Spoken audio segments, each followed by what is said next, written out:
Thailand is one of the few markets where the average daily rate, or as we call it ADR, has held up. But only on one occasion did it dip, and that was during the global financial crisis. So that speaks of that world-famous resilience that we know about the rate. People are envious about that. If you zoom in on the last 2 or 3 years, you've seen that again, how a market like Bangkok has been able to hold rate as it slows down, which is quite impressive.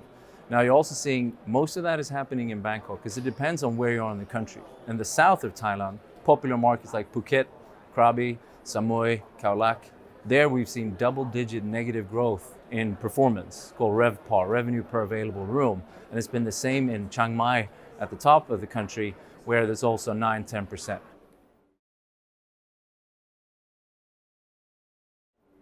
I still feel that it is possible for Bangkok to manage all these new rooms, almost 16,000.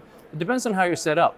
Now in Bangkok, we have a lot of old horses, that really good machines that may not be the newest and fanciest hotels, but they're holding up really well. They got the hardware and the software figured out, and they commit to operational excellence. So I think it's possible for them to keep doing pretty well.